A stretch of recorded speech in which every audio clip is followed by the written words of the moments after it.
Pues bueno, el día de hoy pues asumimos este reto de poder compartir con ustedes este concepto que es el enfrentar al paro cardíaco en posiciones fuera de lo habitual.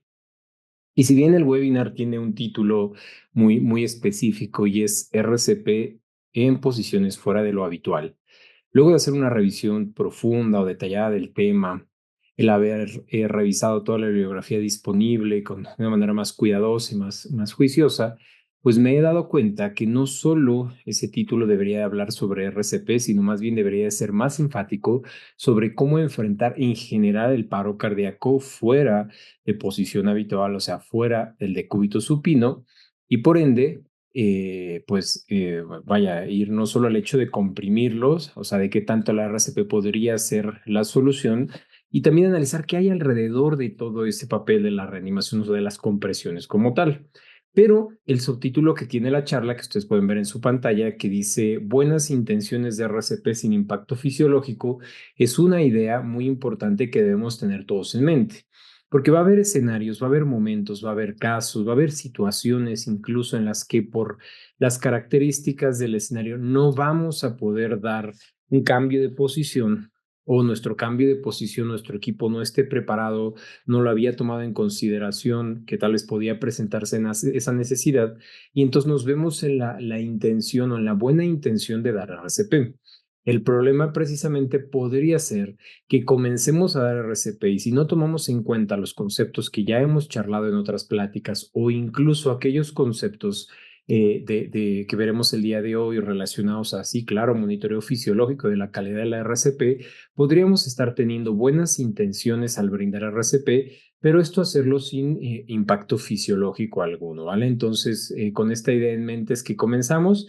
Esta imagen que puse aquí a la derecha es una imagen que pues recibimos este fin de semana y es precisamente de un entrenamiento que tuvieron el grupo pues de nosotros, pero en Bolivia, y en donde, si ustedes pueden ver, están preparando un escenario de simulación con un maniquí de alta fidelidad en decúbito lateral, precisamente preparando todo en tema tanto de seguridad como de simulación para desarrollar competencias específicas de cómo enfrentar el paro en esta posición y qué hay que hacer, cuándo hay que voltear, cuándo hay que dar RCP, etcétera, que son de las cosas que se desarrollan en la fase práctica del entrenamiento, o sea, las competencias mixtas, tanto teóricas como prácticas u operativas. Y bueno, pues el día de hoy vamos a repetir o reforzar o vamos a profundizar la parte teórica de estos conocimientos, ¿vale? Entonces, este video que yo les comparto, seguro es uno que ustedes ya llegaron a ver por ahí en el internet, lo decidimos subir y no un tema de juego para nada, sino más bien es el poderles compartir en un ambiente preparado, con personas en las que nos pusimos de acuerdo, cómo íbamos a hacer contrapeso, con una pues, técnica ya preparada, o sea, no fue la primera grabación, ya lo habíamos intentado en múltiples ocasiones, con algunos ajustes en la técnica de la RCP, por ejemplo, ustedes pueden ver ahí el famoso muñequeo que les muestro en los videos y que les he hablado de las publicaciones, el famoso RCP de tarjeta de crédito o Credit Card CPR, en donde pues se levanta el dorso de la mano y eso permite el completo reexpansión. Bueno, la meta de este video era explorar qué tan viable era, qué tantos retos desde el punto de vista técnico eran necesarios para poder lograrlo, qué tan cansado podría ser, digo, tomando en cuenta que es un maniquí, sabemos un poco más difícil de comprimirlo, qué tanto contrapeso se tenía que realizar. Y algo muy interesante era que este maniquí, pues al ser uno de alta fidelidad, nos permite hacer un análisis ciertamente con sus limitantes sobre calidad de la RCP.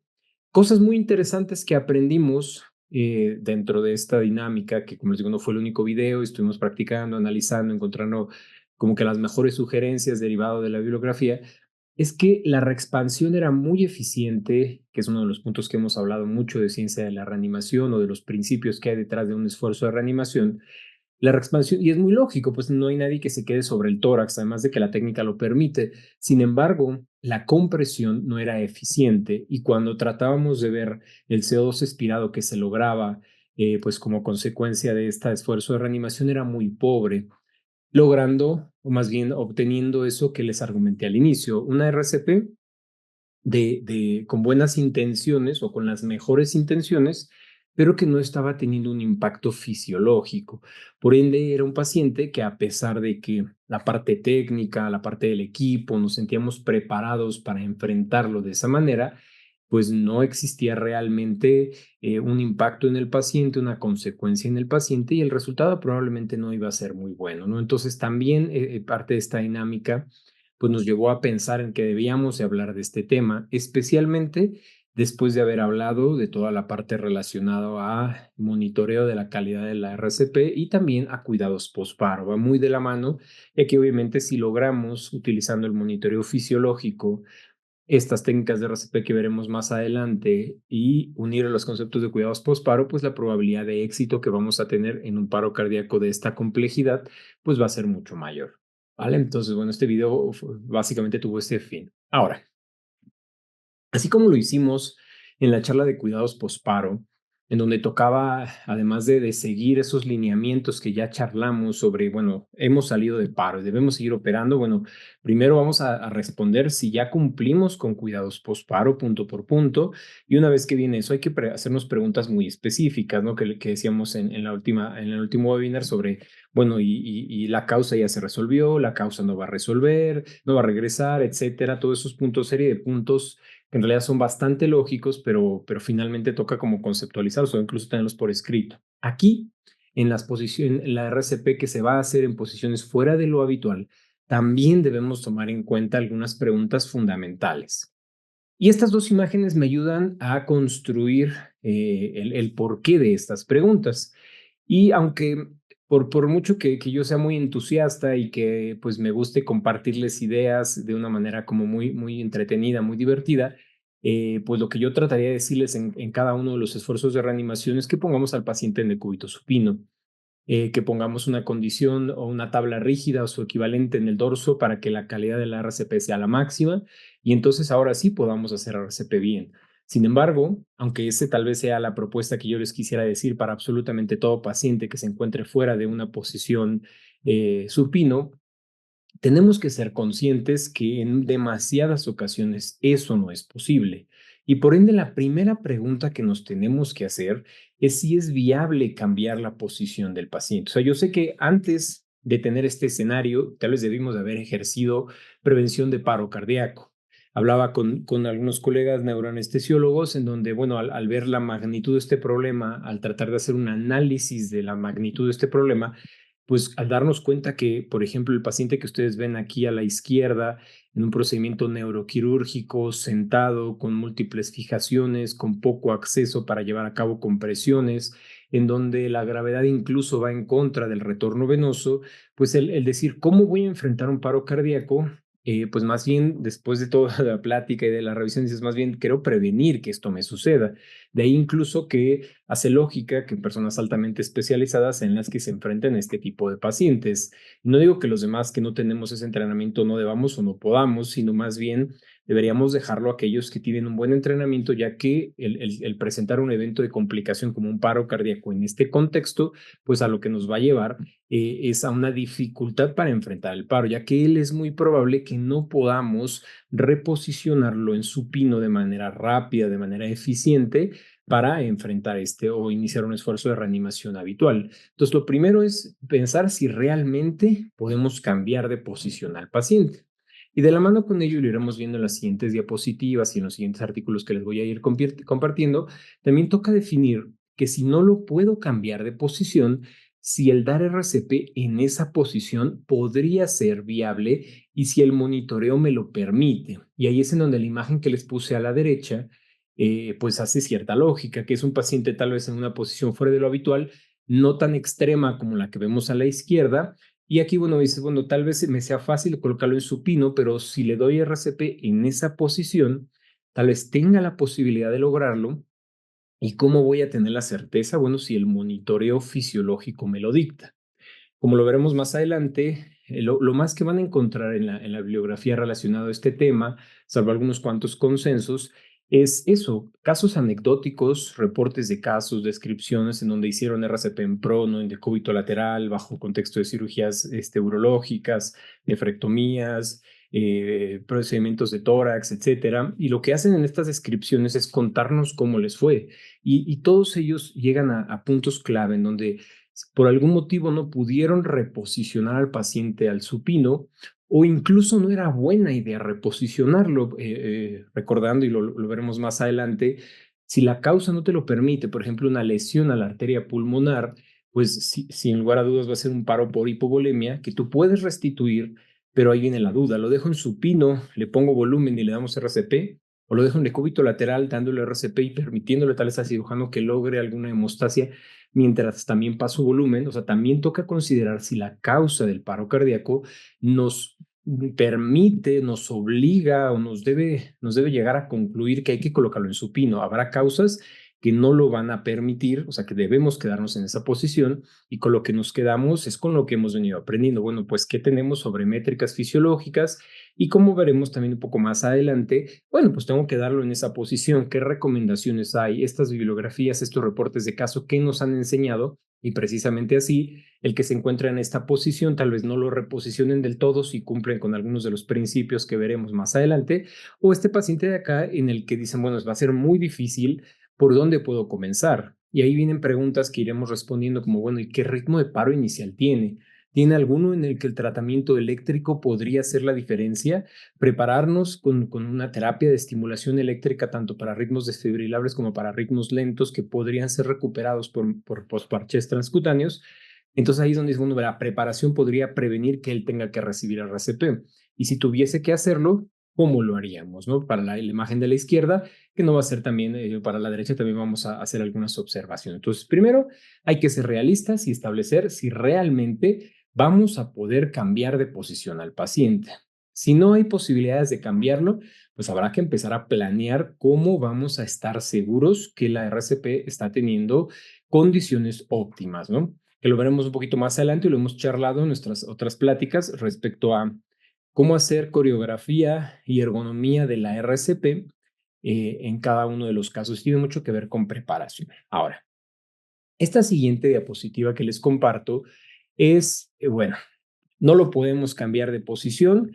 Iremos viendo varios escenarios y varios reportes de caso en los que no lo puedo cambiar. ¿Qué tengo que hacer? Ya que, como les contaba, también al ir preparándome para esta charla y platicando con algunos colegas, me decían, oye, es que tu propuesta de ponerlo en supino a veces no es viable o a veces el evento de paro es tan rápido que no tenemos oportunidad de hacer mucho. Entonces, bueno, si no lo puedo cambiar, ¿qué hay que hacer? Y entonces, se puede dar RCP en esa posición y hay contextos en los que sí podría ser viable, pero habrá que tener mucho cuidado de por cuánto tiempo lo vamos a hacer y cuáles son nuestras metas específicas de ese esfuerzo. Por ejemplo, esta publicación del 2014 en el Anesthesiology, donde precisamente estaban haciendo un procedimiento torácico, si bien no era la paroscopía, sí había cierta mínima invasión, se presenta un evento de paro cardíaco por hipovolemia.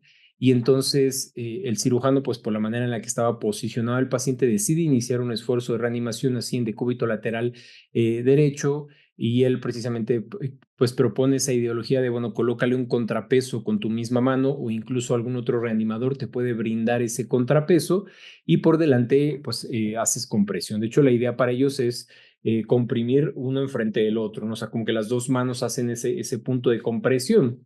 Y aquí incluso ya 2014, estamos hablando ya algunos años en donde incluso tales de este tema no se hablaba demasiado, ellos observaban que para determinar que este paciente pudo haber logrado el retorno a la circulación espontánea con integridad neurológica, fue por el hecho de que estaban conscientes de la retroalimentación fisiológica, o sea, volteaban a ver el monitor, observaban algunos parámetros y siendo bien honestos, se los voy a ir mostrando más adelante las imágenes.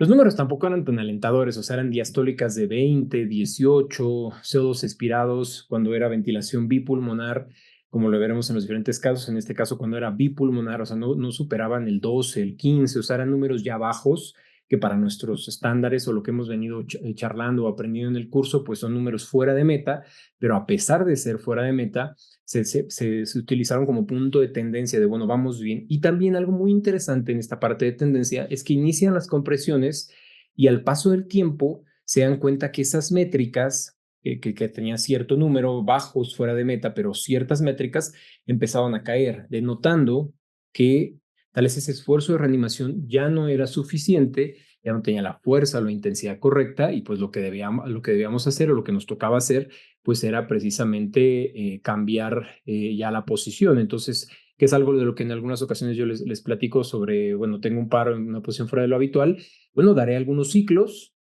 pero estos ciclos no son solo para ver si sale, sino también para que el equipo se vaya preparando para cambiar de posición al paciente. Entonces, tomar eso en consideración cuando pues, nos veamos en la necesidad de enfrentar un caso de estas características. Ahora, en la imagen que ustedes ven en el parte central, pero superior, donde está la letra A y B, ellos precisamente reportan un caso igual de cúbito lateral, ahora hacia el otro lado, en donde también se tuvo un esfuerzo de reanimación, pues extendido, realmente fueron bastantes minutos, me parece que fueron 25 minutos de esfuerzo de reanimación, y lo hicieron así, como ustedes pueden ver, colocando uno de los cirujanos un contrapeso posterior y otro anterior. Aquí no fue una sola persona, como lo vieron en la imagen publicada en el 2014 en el Anesthesiology, sino fue un cirujano enfrente del otro, y lo interesante en su dinámica de compresión es que los dos comprimían al mismo tiempo, o sea, hacían esta dinámica. Veremos más adelante también sobre recomendaciones de dónde colocar nuestras manos cuando estamos haciendo este tipo de esfuerzos de reanimación y verán cómo las manos ahí tal vez no sean la mejor alternativa, pero vaya, fue la manera en la que ellos lo enfrentaron, un paro de 25 minutos, logrando retorno a la circulación espontánea y además haciéndolo con integridad neurológica. Y como les dije, son de esos casos que vamos a ir encontrando que nos van a ayudar a ir construyendo las respuestas a estas interrogantes. En esta otra publicación, Saudí, un journal de anestesia, para el 2016, pues igual proponen cómo hacer un esfuerzo de reanimación de cúbito lateral, tomando en cuenta que incluso algunos procedimientos ya tienen un soporte de espalda. Entonces, bueno, pues la persona que comprime lo hará de manera frontal, utilizando el soporte de espalda que pueda tener por la posición ya del paciente, pero siempre soportada o apoyada o vigilada por otro reanimador. Entonces, con esto, ¿qué es lo que trato de transmitirles? Que hay reportes de cómo se han enfrentado. Todavía no hay un consenso definitivo de, bueno, se va a hacer así, se va a hacer de esta manera, pero ya hay algunas ideas y también hay casos de éxito. Y también, muy importante, es que el decúbito lateral no es solo decúbito lateral y todos los decúbito lateral se enfrentan así. Cada cirugía, cada procedimiento, cada cirujano tienen peculiaridades de cómo quieren ese decúbito lateral o qué herramientas tienen para estabilizar a ese paciente en decúbito lateral y por ende, pues tenemos que buscar o adaptarnos a cada una de ellas. O sea, no será el mismo el decúbito lateral de cirugía abdominal, de cirugía urológica, de cirugía torácica o incluso de cirugía de cadera, donde cada una de ellas tendrá sus peculiaridades y nosotros como anestesiólogos, si bien no vamos a encontrar una receta de cocina el día de hoy que yo les diga, miren, todos los laterales vamos a hacer esto, tenemos que venir conscientes de, mira, si el lateral está y este paciente es de alto riesgo y tiene este soporte posterior, ok, tendremos estas condiciones, o no, no lo tiene, entonces, bueno, podemos utilizar esta técnica, o estamos en cirugía de tórax, podemos utilizar esta técnica. O sea, no podemos ser tajantes al hecho de decir todos a supino. Lo veremos más adelante, incluso en algunos consensos que fueron publicados ya hace algunos años. Hay puntos en donde sí, no hay de otra, hay que llevar a supino, incluso aunque no sea tan fácil, pero hay que intentarlo. Y bueno, habrá otros en los que, bueno, pues podemos intentarlo temporalmente, como lo verá más adelante también en el prono, ¿vale?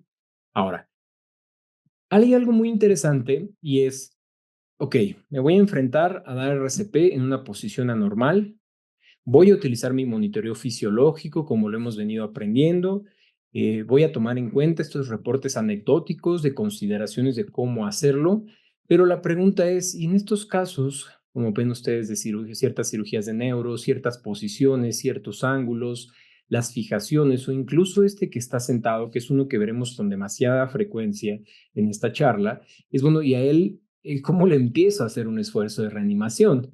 Y entonces algo que debemos tener en mente y el algoritmo que hemos construido y una de las grandes metas de este curso es el desarrollar recursos, obviamente, para que ustedes puedan enfrentarlo, es que antes de necesitar dar RCP, si tuvimos un paro presenciado y monitorizado, existe la posibilidad de que la terapia eléctrica sea utilizada. Esta puede ser utilizada, claro, en desfibrilación, pero también puede ser utilizada para recuperar ritmos lentos. como les muestro aquí en esta publicación del 2020, en donde ustedes pueden observar que es viable, es correcto, es aceptable diferentes ubicaciones de parches transcutáneos que se pueden colocar antes del inicio del procedimiento quirúrgico y que nos preparan para, ok, fibrila, bueno, sé que a él, el que está en el centro, me va a costar muchísimo trabajo darle terapia eléctrica, si tengo unas palas externas o darle RCP, bueno, pues si le colocamos estos parches desde un inicio, puede ser que yo gane tiempo y eso nos va a permitir que tal vez si es un paciente que acaba de fibrilar y lo desfibrilo a los 10, 20, 30 segundos de suceder, la tasa de éxito de esa desfibrilación es altísima y también la necesidad de RCP no la saltamos. Entonces, tomar en cuenta que si no puedo cambiar de posición, debo estar pensando que la terapia eléctrica me podría resolver el problema, al menos de manera parcial. Ahora, si vamos a nuestro algoritmo del protocolo que hemos tratado de ir difundiendo y que en la práctica, obviamente, en los escenarios prácticos que tenemos, somos muy enfáticos y repetimos uno tras otro escenarios, la terapia eléctrica, y aquí es donde hago mucho hincapié y a veces no lo logramos saber del todo, porque bueno, si yo les digo triple descarga a un paciente que está en decúbito supino, me dicen, bueno, ¿y por qué no mejor una descarga de RCP? Y podría ser razonable, aunque la bibliografía nos dice que podríamos ir a la segunda o hasta la tercera descarga si fue presenciado y monitorizado, como pueden ver en el algoritmo. Pero entonces ahora yo les pongo el escenario bajo el cual está pensada esta recomendación. Este paciente de aquí, que les dije que se los iba a repetir en múltiples ocasiones, colocarle las palas, o sea, responder preguntas a veces tan sencillas, pero que no tenemos la coreografía practicada de, oye, a este paciente cómo lo desfibrilo, le quito las palas, le quito los campos, le pongo las palas, ¿dónde se las coloco? Bueno, y a él cómo se las colocamos en conjunción con, bueno, las interferencias mecánicas y también elementos que pueden transmitir electricidad que podrían ser riesgosos tanto para el paciente como para nosotros. Entonces, ¿de dónde viene? Bueno, ¿qué hago? Bueno, los parches de desfibrilación o los parches transcutáneos podrían hacer una diferencia, pero ya no solo una sola descarga, sino ir incluso hasta la tercera descarga con la máxima energía disponible. Esto, pues debemos recordar que no es tercera descarga, yo ciego, digo, no, descargo sin importar. O sea, si en la primera salió adelante, ya no voy a dar las otras dos, pero tengo hasta 3 ocasiones de hacer verificaciones entre descargas para lograr identificar si el paciente sigue fibrilando. Entonces hacemos esta terapia eléctrica y bueno, estos pacientes se pueden preparar con la ubicación de las palas desde antes y entonces, bueno, uno no quiere que suceda, pero es un tema de seguridad, es como invertir en neuromonitoreo en la intención de evitar daño o déficit cognitivo postoperatorio. Bueno, pues el neuromonitoreo también debería venir la mano con estas herramientas de terapia eléctrica que podrían prevenir complicaciones si se presenta un evento adverso, ya que pacientes que están sentados, y aquí no estamos hablando de neuro, pero hay otros procedimientos, veremos más adelante, que también sientan al paciente, que no son tales de la magnitud de un procedimiento neuroquirúrgico como estos que tienen que ser sentados, y la propensión o la facilidad con la que un paciente puede hacer un evento de paro es mayor, pues porque esto juega con temas de gravedad y de desplazamiento de aire, succión que viene como consecuencia de la posición en la que se encuentra, pues la posibilidad de tenerlo es más alto. Entonces, pues la triple descarga nos diría, bueno, no le puedo dar RCP, equipo váyanse preparando, voy a prender el desfibrilador y le daré esa triple descarga. Con los riesgos que implica, pero nos evita la necesidad tal vez de darle RCP o de cambiarlo de posición, ¿vale? Ahora, ¿qué pasa en ritmos lentos? Pues nuestro algoritmo también tiene una solución para ello. Si ustedes lo recuerdan, en parte de asistolia y actividad eléctrica sin pulso, pues además de iniciar con RCP de alta calidad, todo lo que hemos ya charlado en múltiples ocasiones, se puede respetar con un ritmo con un marcapaso, un ritmo lento, o sea, no necesariamente el que ya está en asistolia, sino ese que va en 20, que va en 15, que va en 10. Y si ya se encuentra en su ritmo o ya está en asistolia, podemos iniciarle con un marcapaso. Este caso que pueden ver aquí en la imagen, este es el trazo después de la estimulación transcutánea. Y entonces, bueno, pues el evento de paro se presenta, se inicia la estimulación transcutánea. Aquí este evento de paro se dio como consecuencia de cambio de posición y entonces se inicia la estimulación transcutánea, se recupera ese ritmo lento, o sea, se logra el retorno a la circulación espontánea en un evento de paro prácticamente inmediato, o sea, de atención inmediata y pues bueno, ustedes pueden ver cómo las espigas suceden, hay captura y además de ello hay una asociación en las curvas de presión que está teniendo el paciente, o sea, esto es bueno en las curvas de pulsioximetría. Entonces, si ese caso no se puede pasar a supino, puedo yo pensar, y también encuentro cierta dificultad para iniciar RCP, pues podría yo tener en mente que parte de la construcción del algoritmo es estar preparado para estas contingencias, dejándonos por ende solamente en actividad eléctrica sin pulso, que será ese ritmo que pues no es susceptible a ningún tipo de tratamiento eléctrico. Pero el resto de los eventos de paro, que ya con estos dos, o sea, sumando FB, TB, sin pulso y asistolia, pues estaríamos hablando tal vez del 60% de los ritmos de paro, en donde ya con la propia terapia eléctrica estaríamos ganando tiempo o estaríamos disminuyendo la posibilidad de tener que cambiar de posición al paciente para iniciar un esfuerzo. Ahora, la triple descarga se puede lograr, por ejemplo, en 60 segundos. Igual la colocación y la configuración de un marcapaso también puede ser en 60 segundos o incluso hasta en menos. Entonces, ese tiempo nos da como para que el equipo, dentro de esa gestión de recursos humanos que estamos tratando de transmitir y de aprender en el curso, es, ok, equipo, mientras hacemos terapia eléctrica, vayan planeando cómo vamos a cambiar el paciente para lograr una RCP aceptable y qué monitoreo fisiológico tenemos disponible para poder ir avanzando. Entonces, por aquí vamos construyendo cómo no todos los podremos poner en supino y a los que no podemos poner en supino y les tengamos que dar RCP, lo haremos con la mejor calidad posible, que la retroalimentación nos lo dé y o de manera concomitante, si no podemos darle RCP así o tenemos la alternativa, podemos prevenir el progresar el paro utilizando terapia eléctrica. Por eso estos parches de estimulación transcutánea pues nos podrían cambiar muchos de los escenarios a los que nos enfrentamos, incluso aquellos muy sencillos. Ejemplo que les suelo poner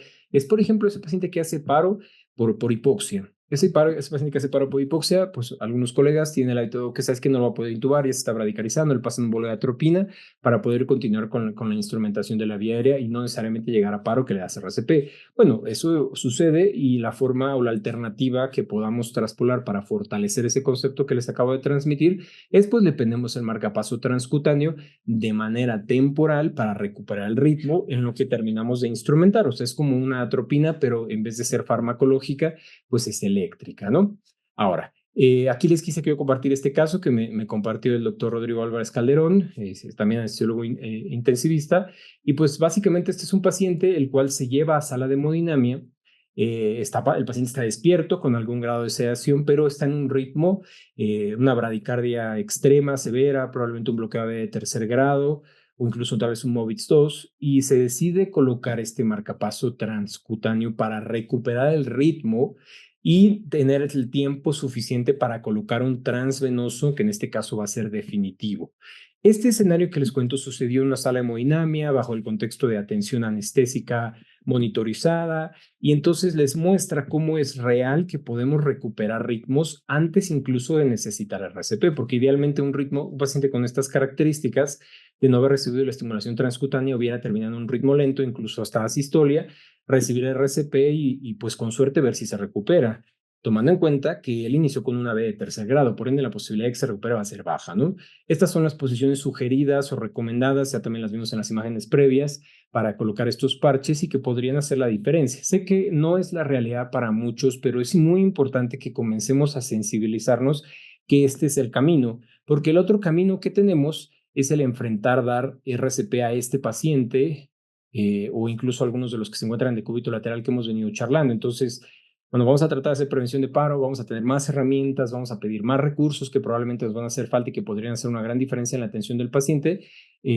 para prevenir pues un mal deterioro, un mal desenlace neurológico y que no tengamos que llegar al punto de dar compresiones en posiciones fuera de lo habitual.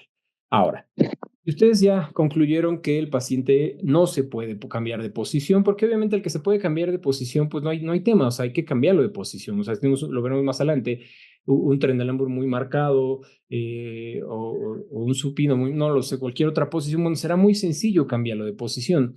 Pero el que no es fácil de cambiar es, bueno, ¿y ahora qué hacemos? Perfecto, nos tenemos que quedar ahí. Ya agoté terapia eléctrica, ya desfibrilé todas las veces que fueron posibles, ya hice todo, ya traté de recuperar ese ritmo lento con el transcutáneo y no lo logramos. Bueno, ¿qué nos queda? Podemos dar RCP. ¿Recuerdan las imágenes que les mostré hace rato de este reporte de caso precisamente de paciente que recibió un esfuerzo de reanimación prolongado? Bueno, pues en conjunción con ello, algo que hace mucha mención y también lo van a ver más adelante en una publicación de la AJA de hace muchísimos años, me parece que es 2012, que en donde mencionan esta técnica de dar RCP en decúbito lateral y algo en lo que hacen mención o sea, y la misma AJA lo menciona, aunque ya no permea como tal a las guías, pues porque no es la meta, es que estos esfuerzos de reanimación solo pueden ser aceptables y solo tienen reportes de casos exitosos cuando se guían por medio del monitoreo, en donde, como ustedes pueden ver, bueno, era un procedimiento que se encontraban en ventilación unipulmonar. Me parece que en este caso específico ya habían concluido el procedimiento, se había colocado al paciente en decúbito supino y una vez que estaba en decúbito supino tuvo un descenso súbito de la tensión arterial llegando a cifras diastólicas de 20. Se decide iniciar resucitación con líquidos, incluso en el caso mismo, de hecho en el QR que tiene en la parte superior izquierda, ahí ustedes pueden acceder a toda la bibliografía de esta charla y ahí podrán encontrar ese caso en donde le colocan un introductor para pasar volumen, empiezan a restituir volumen, pues se dan cuenta que a pesar de la gran cantidad de volumen que se coloca, no hay una recuperación franca y no hay un lugar donde esté ese volumen, concluyen que puede haber sangrado, lo vuelven a colocar en decúbito lateral y entonces una vez que se coloca el decúbito lateral, se inicia ventilación unipulmonar, se identifica la lesión en la rama pulmonar y entonces viene la duda ahí de, bueno, ¿y qué hago? Ya descubrimos que está roto, hay que cerrarlo, pero ahora hizo paro el paciente. Y entonces uno de los puntos clave que ellos mencionan en este caso es, bueno, es que dimos RCP guiado por el monitoreo que tenía el paciente invasivo, también el CO2 expirado en ventilación bipulmonar, o sea, ahí tuvieron sí que sacrificar un poco eso y darle la tarea al cirujano de tratar de resolver la lesión, que de hecho en la construcción del algoritmo y también en la dinámica de roles que hemos hablado y que han visto en el curso, o sea, una de las cosas del rol número 2 es al cirujano dejarlo en su papel, no solo para cubrir el campo y que no embolice, si es una cirugía de neuro, si es una cadera, o sea, si la posición de la herida está arriba del corazón, si hay riesgo de embolismo, no solo para evitar que visere el paciente, si es que le estamos dando RCP a un paciente con una laparotomía exploradora, sino también que si hay una lesión, la pueda resolver de manera simultánea o de manera sincronizada con la RCP, ya que el paciente se queda en supino, le damos compresiones muy bonito en supino, porque así es como pues la ciencia de la reanimación nos dice que es como mejor funciona, pero nadie está arreglando la lesión, pues no podemos avanzar.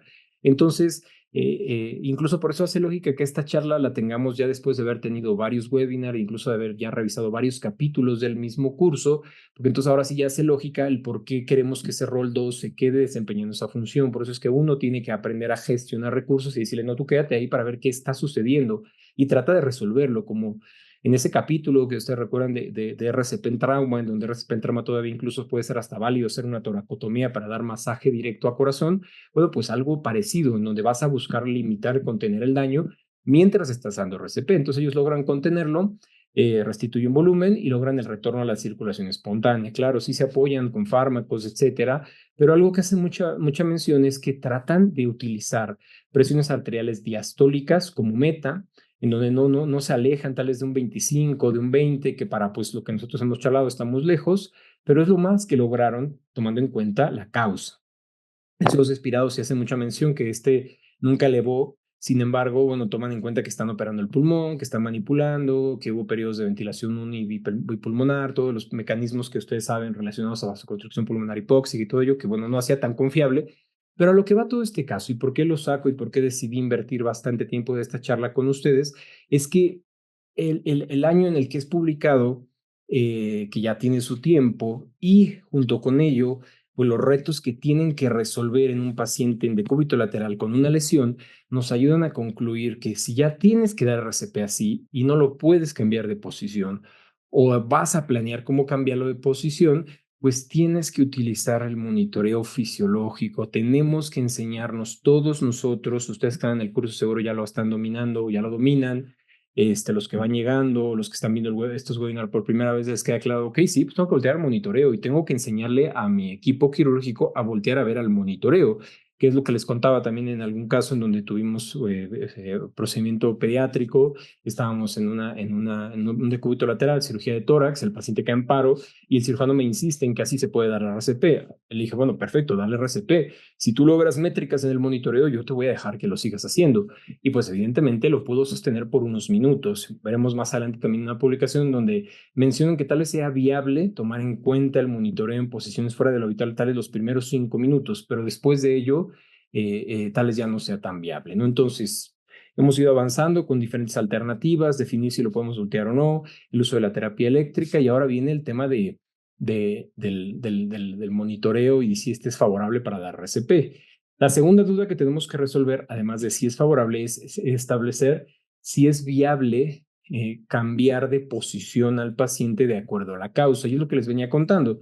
Sobre todo será en casos de hipovolemia o de sangrado. O sea, tal vez yo no lo pueda cambiar porque justo así es como vamos a resolver el problema. Entonces es un esfuerzo muy difícil, son obviamente eventos de paro muy complicados en donde incluso la posibilidad de éxito per se ya es mala. Entonces, ¿lo que significa? Que aquellos que se dediquen a procedimientos de esta complejidad deben de generar la conciencia, que es parte de lo que vamos a hablar en las conclusiones de esta charla, la conciencia de que si yo voy a un procedimiento de alta complejidad, no solo la preparación en el monitoreo para que nada salga mal debe estar presente, sino también la concepción nuestra y del equipo de que debemos de estar preparados si se presenta un esfuerzo y se presenta un evento de paro y cómo lo vamos a ir resolviendo.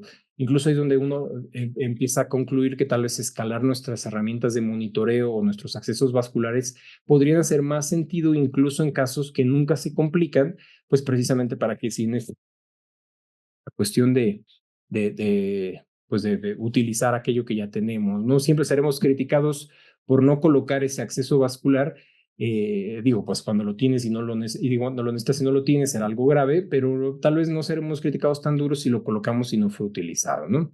Ahora, hablamos ya mucho tal vez sobre decúbito lateral y cómo enfrentarlo, algunas recomendaciones, algunas historias, creo que ya se llevan herramientas sobre terapia eléctrica, sobre cómo comprimir, las diferentes variantes, pero ahora viene otro que es muy frecuente que nos pregunten, de hecho, tal vez preguntan más sobre el paro cardíaco en prono que cuando hablamos del lateral, aunque creo que por lo que he ido charlando con los diferentes colegas, le sucede con más frecuencia en el lateral, pero bueno, ¿qué hacer si el paciente está en prono? Esta cirugía de columna, esta cirugía, claro, también, aunque no es un prono como los que ustedes ven, pero también ese que está en una cirugía de hemorroides o aquel paciente que se encuentra en neuro, es cómo le hacemos si tenemos que enfrentar el evento de paro. Y lo que les puedo decir es que esta es de las pocas posiciones en las que sí podemos dar RCP en prono. Probablemente las manos no las vamos a colocar en donde podría sonar lo más lógico, que es el homólogo a como lo haremos anterior. Bueno, pues más o menos colócalo ahí en la parte posterior. Sin embargo, las recomendaciones de dónde ajustarlo, cómo subir la mano, dónde ponerla, tendrán mucho que ver con la consecuencia fisiológica. Y entonces aquí es donde les quiero mostrar estas imágenes de esta página donde las logramos extraer. Me gustaron mucho porque son muy claras sobre lo que hay que hacer cuando damos RCP en prono. Lo primero es que podemos colocar las manos en el centro, sin lugar a dudas, en el homólogo a lo que sería colocarlas en el esternón. Sin embargo, cuando tenemos un paciente con una herida aquí, pues estarán de acuerdo conmigo que no podemos hacer aquí las compresiones. Entonces, ¿qué alternativa nos queda? Pues podemos colocar las laterales. Lo más tentador es hacerlo sobre las escápulas, sin embargo, las recomendaciones es que nos vayamos debajo de las escápulas, o sea, el talón de la mano, en vez de, bueno, la recomendación, recuerdan el talón que se solía ubicar en el esternón, ahora ese talón estará por debajo de las escápulas, más o menos el equivalente entre T9 probablemente en promedio, aunque hay publicaciones que nos hablan de T7, incluso hasta T11. Entonces yo les diría que por ahí más o menos de T9 es donde habría que ubicar las manos a ambos lados, alejándonos de la herida que esté sobre la línea media y comprimiendo, pues como lo solemos hacer. Si no hubiese heridas sobre la línea media, podemos utilizar cualquiera de las dos técnicas, la mano que se encuentra ubicada en el centro o las manos laterales. En mi experiencia, la que requiere tal vez de menos energía, pudiendo sostener calidad de la RCP por más tiempo, es las manos a los lados. Sin embargo, sé que cada escenario será diferente.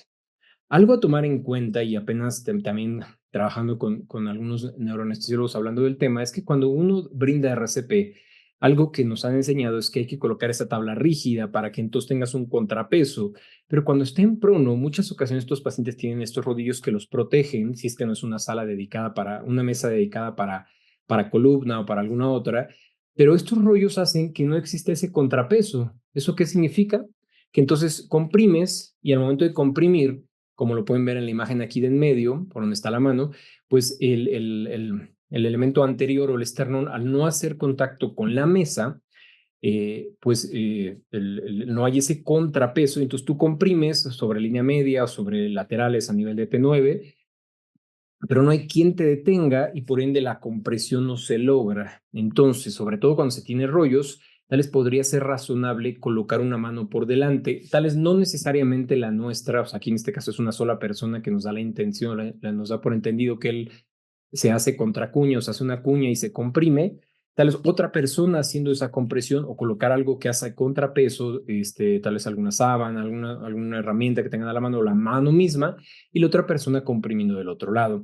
Esto es algo que ya hemos llevado a la práctica, al menos en tema de simulación, y lo que hemos observado es que en efecto estos rollos que son para proteger nos disminuyen la posibilidad de desplazamiento antero-posterior del tórax. Entonces, a tomarlo en cuenta, no es nada más está en prono, pues comprímelo, sino trata de que esto cumpla las reglas habituales de un esfuerzo de reanimación, como la famosa tabla rígida, ¿no? Entonces, más o menos la manera en la que ustedes podrían traspolar esto, que está en corte transversal, bueno, en ustedes pueden ver cómo la mano entra y aquí la persona comprime. Solo que yo les recomendaría que no lo hiciera una sola persona, ya que requiere de mucha fuerza para poder comprimir de esta forma el tórax y tener consecuencias fisiológicas. Entonces, bueno, ahí yo les diría más bien que uno haga esta cuña con una mano, con una solución o con alguna otra herramienta y la otra persona comprima arriba.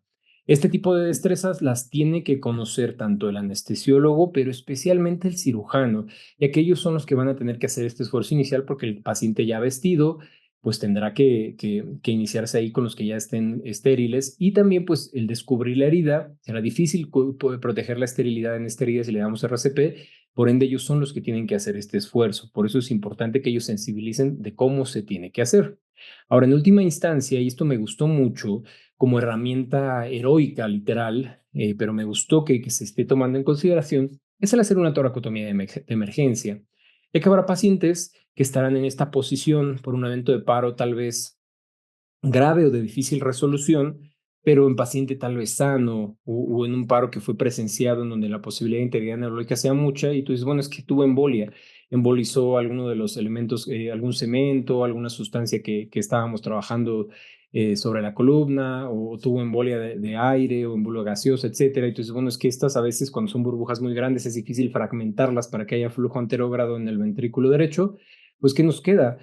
Damos compresiones muy fuertes, bueno, pues quiere hacer tal vez una toracotomía y entonces iniciar compresiones de manera directa. Tal vez no va a ser el estándar, pero saber que siempre existe esa última alternativa, sobre todo si el paciente que se encuentra en prono va a ser difícil llevarlo al supino. Entonces, una alternativa, que de hecho ya se los había yo contado en alguna de las charlas que hemos tenido previamente, en la de monitoreo, que hablamos un poquito de la historia. O sea, antes de haberse creado y de acuñado el concepto de compresiones torácicas externas, todos los pacientes se atendían con compresiones torácicas internas a través de toracotomías. Se dejó eso por obvias razones y tiene mucha morbimortalidad esa maniobra, pero se queda para procedimientos específicos como RCP en trauma y estos pacientes en prono, especialmente si la causa requiere de calidad de la RCP por un tiempo prolongado y no somos capaces de sostenérsela así en el prono, ¿no? O nos va a ser muy difícil llevarlo a supino. Ejemplos en los que he pensado como para justificar esta dinámica, además de embolias, como les acabo de contar, es toxicidad por anestésicos locales, ¿no? O sea, cirugía de neuro, que ahora también se hace, o columna, que se hace con anestesia regional, con el abordaje multitécnicas o multidosis, que nos puede llevar a LAST. Bueno, pues a ver que ese es un paro que necesita una RCP de alta calidad por un tiempo prolongado, ¿no? Entonces, tomar en cuenta ello. En aquellos pacientes que no tengan una herida en la línea media, bueno, pues podemos utilizar estas diferentes alternativas, todas publicaciones ciertamente recientes sobre el tema, y pues los retos siempre estarán en aquellos pacientes que son operados en este tipo de mesas, que debo decir que algunas de ellas sí permiten el que se pueda dar RCP en estas posiciones, algunas incluso tienen aditamentos que se pueden colocar para dar ese contrapeso, e incluso algunas de ellas pueden permitir la posibilidad de voltear al paciente colocándole un punto de soporte de este lado. Y como les decía también platicando con colegas neuroanestesiólogos, pues el preparar al equipo de bueno, esa camilla con la que llegó, en donde lo dormimos, lo invadimos y luego lo pusimos boca abajo, esa camilla no alejarla, pues si se necesita, habrá que ponerla a un lado para voltear al paciente en caso de que se presente un evento adverso, ¿no? Entonces, como se dan cuenta, como siempre lo hemos venido charlando, tiene mucho que ver la preparación, o sea, la ergonomía y la coreografía de la reanimación para tener el éxito en este tipo de procedimientos. Ahora, Pues cómo dar la RCP en prono, hablábamos de las recomendaciones, de los puntos clave a tomar. Ahorita más adelante veremos un consenso que hizo por ahí una sociedad neuroquirúrgica y con colaboración de anestesia, de cuáles sí, cuáles no. Pero algo muy importante junto con lo que les he contado de métricas de la calidad de la RCP es dónde colocar tus manos, si tiene herida o tiene herida, es también esto que ven en la imagen, que si bien el COVID nos vino a enseñar mucho sobre cómo atender al paciente en prono y cómo atender el RCP al paciente en prono, pues también nuestro equipo tiene que estar familiarizado en cómo voltearlo.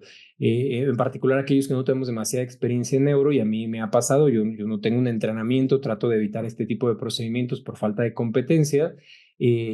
Pues cuando uno ve al paciente así en prono, dices, diantres, si cae en paro, ¿cómo lo hago? ¿Cómo lo hago para voltear sin perder la línea, sin perder la vía periférica, sin perder el catéter central, sin perder el monitoreo, sin que se me arreglen las vías y hacerlo de manera emergente? Pues no hay una más que prepararnos, ¿no? O sea, el que estén ustedes aquí en esta charla habla de preparación, del interés, y si hace neuro, pues bueno, a ver, lo tengo en prono, no va a pasar nada, pero mira, si llegase a pasar, voy a acomodar las vías de este lado de aquí, que todo quede de un solo lado para que si hay necesidad de voltearlo, etcétera. Todas esas cosas que implican awareness o estar preparados, estar conscientes de que eso puede suceder. Y no solo nosotros, nuestra tarea ahora es, bueno, ustedes ya lo saben, habrá que compartirlo, pero es con el equipo, ¿no? O sea, decirle, a ver, mira, tú que eres mi equipo de enfermería, mira, si pasa algo, me vas a ayudar de esta manera y por eso las vías tienen que ir aquí, tu residente es igual, oye, mira, esto se coloca aquí, tal vez esto no se dobla, o esto no se enreda, o esto no se fija, o no se fija con tela, o sea, que no se pueda trozar rápidamente, pues entonces tiene mucho que ver el éxito de ello en preparación. O sea, como les dije al inicio de la charla, para mí es muy tentativo,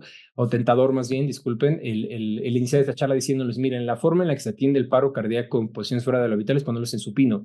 Pero es que esa no es la realidad. No siempre se puede colocar en supino y a veces no sabemos colocarlo en supino. Entonces, ¿qué herramientas nos quedan? Pues es lo que hemos venido charlando. Ahora, ¿cómo dar RCP de cúbito lateral? O sea, ¿cuáles son los tips? Ya les di un poquito los tips de cómo hacerlo en prono con evidencia científica, qué pasa si tiene herida, si no tiene herida, si va en el centro, dos manos, etcétera. Ahora, ¿qué hacer cuando está en decúbito lateral?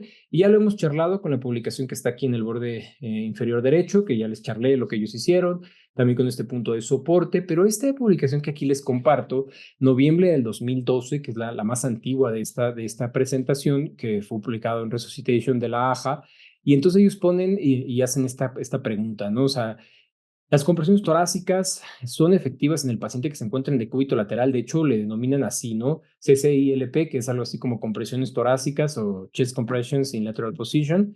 Y lo tratan de acuñar desde esta publicación en el 2012 como un término. O sea, como CCILP va a ser el término que vamos a utilizar para hablar de reanimación en el paciente que está en decúbito lateral y específicamente en el contexto quirúrgico. ¿Y qué es lo que ellos lograron identificar? Bueno, pues que los primeros minutos de un esfuerzo de reanimación en posición fuera de lo habitual, ellos en particular tomaron en cuenta 5 minutos, porque ahí fue en donde fue el quiebre de éxito, de bueno, es que aquí fue donde se logra los mejores números y a partir de este punto empieza a caer las métricas de la RCP. Los 5 minutos será tal vez el número en el que deberíamos recomendar hacer RCP en decúbito lateral. Pero, y es muy importante, para que este número sea tomado en cuenta, debe tener monitoreo fisiológico de la calidad de la RCP. Si no se tiene ese monitoreo, es muy probable que el éxito sea pobre. En esta tabla que les muestro en la parte inferior izquierda, la línea amarilla azul corresponde a la frecuencia de compresión.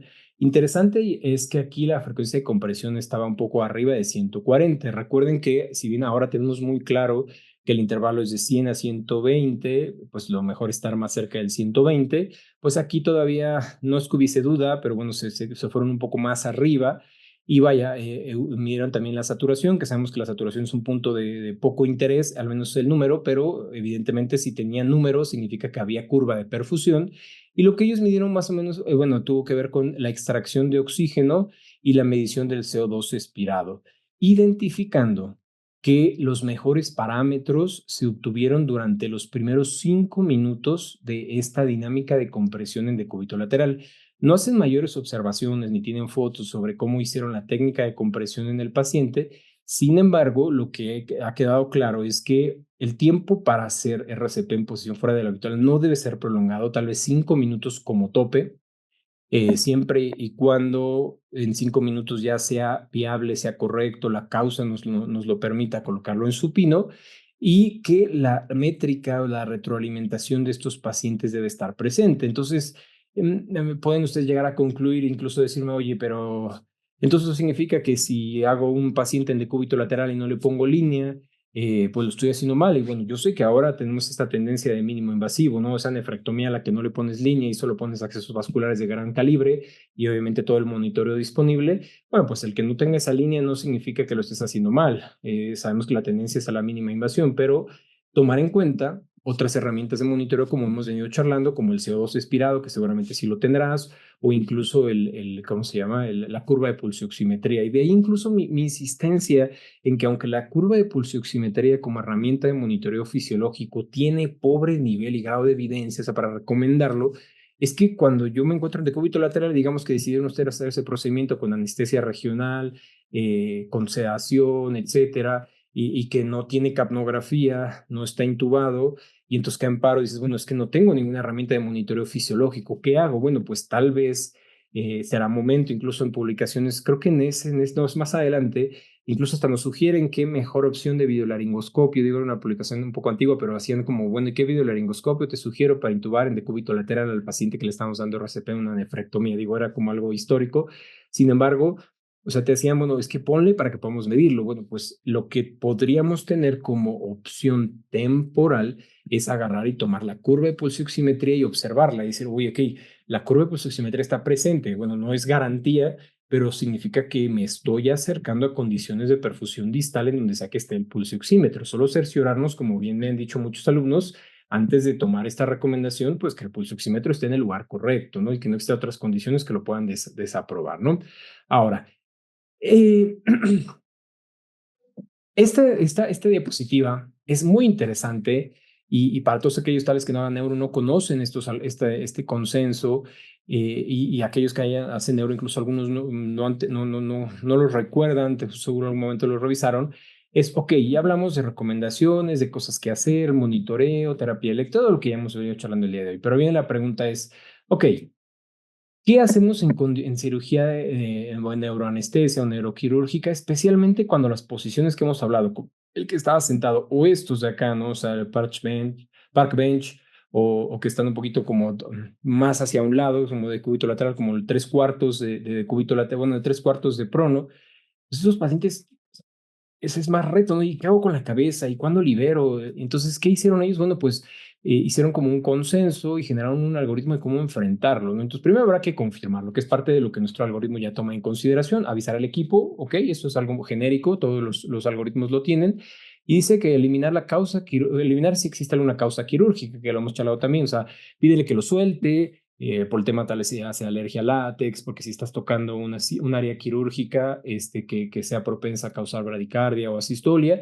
Y entonces la primera pregunta que se tienen que hacer es si la RCP es efectiva o es posible en la posición del paciente.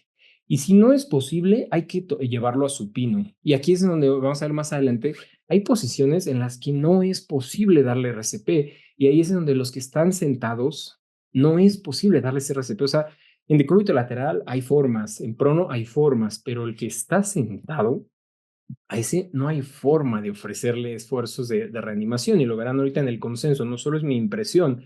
Y seguro hay casos anecdóticos en donde ustedes van a contar, no, es que yo alguna vez sí le di compresión al paciente sentado y qué bueno que sucedió, tal vez deberíamos publicarlo, pero la realidad es que los principios de fisiología y fisiopatología de la reanimación o de las causas de paro es que vas en contra de la gravedad para lograr retornar el sangre, y además con piernas flexionadas que te van a secuestrar una buena cantidad del gasto cardíaco.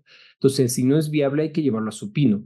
Ahora, si es viable, puedes comenzar con presiones y ahí es en donde el que está en prono, el que está en alguna posición lateral incluso, podría verse beneficiado. Y si vas a iniciar con presiones, hay que liberar la fijación de la cabeza. O sea, estos, por ejemplo, pacientes podrían iniciar con presiones sin lugar a dudas, pero lo interesante de poder hacerlo en ellos es que hay que liberar la fijación de la cabeza, ¿vale?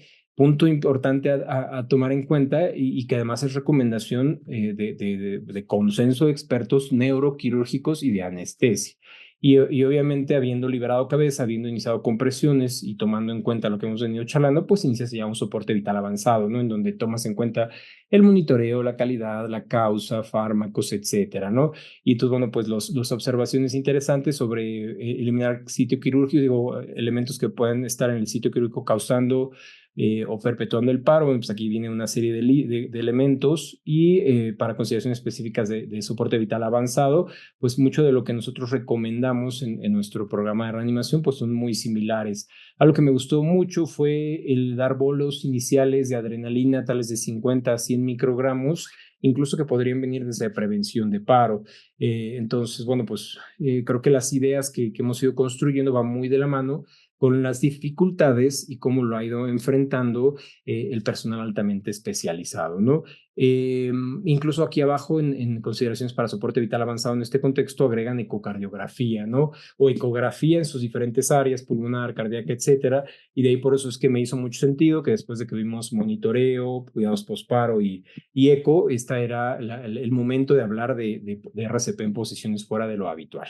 Ahora, ¿qué vamos a hacer con el paciente que se encuentra sentado? Y bueno, cuando piensan en sentado, pues no hay falla. Lo primero en lo que van a pensar es neuro, ¿no? Pero, y que el que va a cirugía ortopédica, ese paciente al que no creemos que sea tan grave hasta que leemos que esa condición de estar sentado bajo anestesia siendo operado realmente no es nada fisiológico, no es nada sano, donde incluso ustedes pueden observar aquí cómo obviamente la presión arterial media que ustedes pueden medir a la altura del brazo o cercana al corazón, cuando la medimos a la apófisis mastoides, que es ese punto de medición que podemos hacer para neuro, pues cambia más o menos 0.75 milímetros de mercurio en descenso por cada centímetro que se eleva el corazón de la cabeza. Bueno, pues son puntos muy importantes a tomar. ¿Qué se deriva de este consenso que les cuento, que es británico? Me encanta porque los británicos tienen muchos lineamientos relacionados a reanimación, son personas con mucha experiencia en este tema. Es que, bueno, pues la posición tiene ciertos beneficios, tanto neuroquirúrgicos como ortopédicos, como otros procedimientos. Y aquí no es de, bueno, vamos a intentar darle compresiones, es colocarlo en supino. Esa es de las pocas posiciones en las que nosotros tenemos que comenzar a sensibilizar y charlar con nuestros equipos. Oye, si tenemos una complicación, ¿cómo lo haríamos? Ahora, ustedes dirían, bueno, pero si es el paciente sano que se va a hacer una artroscopía de hombro porque juega tenis o porque ahora están haciendo mucho pádel, entonces se lesionó ahí, le vamos a hacer una artroscopía. Ok, ellos tal vez no caigan en paro. Bueno, pues si ustedes tienen la mala suerte de coincidir con un paciente con enfermedad arterial coronaria o que ya tuvo un infarto previo, que se colocó stents hace 2, 3 años y ustedes lo sientan, pues va a perder el gasto, va a perder la precarga y si no tenemos las precauciones de cómo compensar o por ejemplo estas piernitas que están así en esta posición, que nos van a robar toda la precarga, que nos van a permitir subir nada la presión porque no están realmente como genupectoral, o sea, no está generando poscarga, no está generando retorno venoso, nos está secuestrando todo el volumen. Bueno, pues le quité mucha precarga y ese paciente ahora va a estar hipotenso, mal perfundido, el corazón no va a tener mecanismo de compensación y esos infartos previos o esa enfermedad arterial coronaria previa que tenía, pues ahora se va a manifestar con cambios en el ST, o sea, un MINS, un infarto perioperatorio, y entonces ya no es tan lejos de nuestra realidad que podamos tener un infarto en el perioperatorio en el paciente sentado y que termine fibrilando mientras le están haciendo una cirugía de hombro. Entonces es como magnificar o conceptualizar que estos procedimientos tienen su riesgo y que el sentado es el peor porque además ni siquiera le podemos dar RCP. ¿Qué le podríamos hacer a él? Como les dije, darle terapia eléctrica. A mí este caso que les cuento, que fibrila porque lo sentamos, etcétera, bueno, se rescató así justo como se los acabo de contar a través de terapia eléctrica transcutánea. Fibriló, le dimos 2 descargas transcutáneas, ya tenía yo listo el desfibrilador ahí a la mano y bueno, no hubo necesidad de cambiarlo de posición para darle RCP. Tal vez faltó anticipación, ya que se hipotensó y eso lo llevó al evento isquémico, que lo llevó a fibrilar, pero es el mejor ejemplo de qué sucede y cómo se puede arreglar a través de terapia eléctrica estando listos, como lo hemos venido charlando el día de hoy. Entonces, también esto ha ayudado mucho a justificar cómo está construido el algoritmo y por qué hay cosas que tal vez dicen, no, es que en el 90% de los paros no lo voy a ocupar, o sea, tal vez la triple descarga no me hace sentido, o el usuario marcapaso transcutáneo no me hace sentido, pero en los casos más complejos, ahí es en donde, ok, ya comprendí el por qué tiene que estar construido. Ahora, ¿qué hay en otras posiciones como estas? Bueno, pues son posiciones extremas.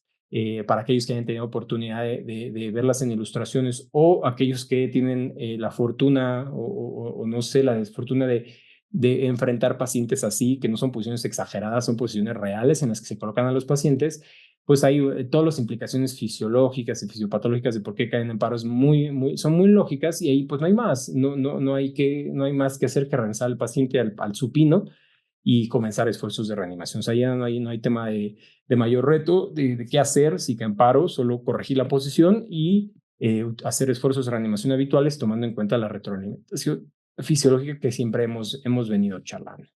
Entonces, pues a manera de resumen y conclusión, esta charla, su revisión, me ha permitido mucho, pues, seguir fortaleciendo, justificando muchas de las recomendaciones. Entonces, uno de los primeros puntos que les quiero dejar es que debe existir conciencia del problema y preparación del equipo. O sea, las imágenes que ustedes vieron no es así como vamos a entrar en una nefrectomía, no, no pasa nada, o lo voy a poner en un terreno así supermercado, no pasa nada. Bueno, si no tenemos la concepción de eso, es muy probable que cuando se suceda un evento adverso no podamos resolverlo, no tomemos en cuenta, oye, mira, tengo un 22 y con eso lo voy a poner en tren en esa posición, tal vez colocar una vía de mayor calibre, ¿no? Digo, pues por estar preparados, ¿no? Sobre todo si el paciente está más mórbido que algún otro, ¿no? Coreografía ergonomía del RCP es muy importante. O sea, a partir de ahora creo que ustedes ya están bien sensibilizados en ese tema y hay que seguir difundiendo el mensaje de que hay que preparar al equipo, dile a ver dónde están los banquitos de altura, dónde está el desfibrilador, oye, ¿qué vamos a hacer si tenemos un problema en la vía aérea? Oye, ¿cómo vamos a guiarnos con el monitoreo fisiológico, etcétera? Establecer desde antes de que se presente el evento, incluso desde que se planea la posición, la viabilidad de cómo lo vamos a cambiar en caso de que esto sea necesario. Priorizar medidas inmediatas cuando la terapia eléctrica esté indicada, o sea, antes de dar RCP, si es desfibrilable, desfibrilen, y si hay marcapaso, pues utilicémoslo para recuperar ritmos lentos. De hecho, en base al dicho, solo hay dos cosas que sabemos que sirven en esfuerzos de reanimación, y es dar RCP y desfibrilar con evidencia. Y si de los dos hay uno que puede ganarle al otro, o sea, si los ponemos a la misma altura, ¿a cuál podríamos favorecerlo? Si es presenciado y monitorizado, desfibrilar super a la RCP 100 veces, o sea, siempre va a haber esa parte de ganancia, ¿no? Y pues si es indispensable dar RCP, pues lo que hemos venido charlando en todos nuestros webinars y en las pláticas y todo eso, tomar en cuenta el monitoreo fisiológico, no solo el mecánico, porque como ustedes pudieron ver, o sea, si yo lo voy a comprimir así de lado, si yo me voy a empujar o vaya, cualquier mecanismo que ustedes pudieron haber visto en los casos, pues si ustedes se van a los lineamientos del AJA, donde dice 5, 4 centímetros, 6 centímetros, dices, bueno, pues que no lo estoy cumpliendo. Entonces, ¿cómo sigo? ¿Voy bien o voy bien? Esa, ¿cómo guío mi esfuerzo de reanimación? Y cuando hacen supino me dicen, no, pues es que eso sí funciona. En algunos casos, ¿no? Bueno, pero es que en lateral, ¿cómo le hago? Solo puedo darle 3 centímetros de compresión. ¿Cómo sé que voy bien?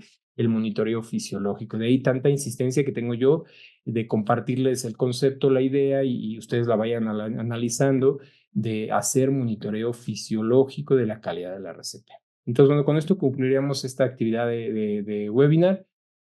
Todavía no concluimos, vamos a hacer una sesión de preguntas y respuestas, pero no pierdo la oportunidad para agradecerles que estén aquí a estas horas de la noche compartiendo conmigo estos conocimientos, ¿vale? Entonces voy a detener la grabación y dejo de compartir para hacer, si es que hay alguna pregunta, poderla resolver, ¿vale?